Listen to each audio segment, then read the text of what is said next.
உத்தரப்பிரதேச மகா கும்பமேளாவில் 5 லட்சம் பேருக்கு இலவச கண் சிகிச்சை அளிக்கப்பட உள்ளது. இதற்காக நாடு முழுவதிலும் உள்ள பிரபல 240 கண் மருத்துவமனைகளுடன் மாநில அரசு ஒப்பந்தம் செய்துள்ளது. உ.பி. இன் பிரயாக்ராஜில் அடுத்த ஆண்டு ஜனவரி 13ஆம் தேதி மகா கும்பமேளா தொடங்குகிறது. இதில் முதல் முறையாக பல உலக சாதனைகளை படைக்க மாநில அரசு திட்டமிட்டுள்ளது. இந்த வகையில் மகா கும்பமேளாவுக்கு வருபவர்களில் சுமார் 5 லட்சம் பேருக்கு இலவச கண் சிகிச்சை அளிக்கப்பட உள்ளது. அப்போது கண் அறுவை சிகிச்சை தேவைப்படுவோருக்கும் அதை இலவசமாகவே அளிக்க ஏற்பாடுகள் செய்யப்படுகின்றன. ஜனவரி 5ஆம் தேதி நேத்ரா கும்ப் கண் கும்ப எனும் பெயரில் திரிவேணி சங்கமத்தில் இதற்கான முகாம் தொடங்கி வைக்கப்பட உள்ளது.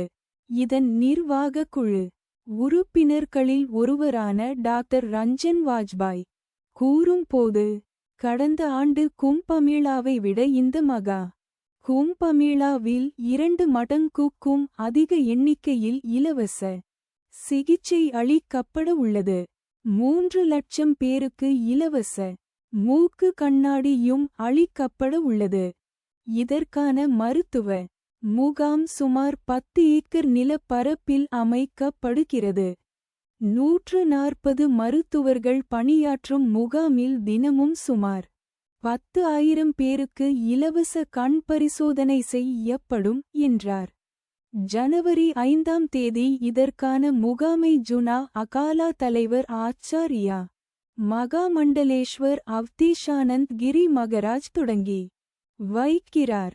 ஒரே இடத்தில் பெரும் எண்ணிக்கையில் சர்வதேச அளவில் இலவச கண் சிகிச்சை நடைபெற்றதற்காக கின்னஸ் சாதனை பதிவு செய்ய உ.பி.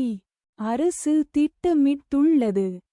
இதே மகா கும்பமேளாவில் இந்திய இராணுவத்தின் சார்பிலும் தனியாக இலவச கண் சிகிச்சை முகாம் நடத்த திட்டமிடப்பட்டுள்ளது. இத்துடன் பார்வையாளர்களை கவரும் வகையில் லேசர் வண்ண நிகழ்ச்சிகள் நடைபெற உள்ளன. மாலையில் 2000 திரோன்கள் வானில் பறந்தபடி புராணங்களின் காட்சிகள் லேசர் ஒளிவண்ணத்தில் நிகழ்த்தி காட்ட உ.பி. சுற்றுலாத்துறை ஏற்பாடு செய்துள்ளது.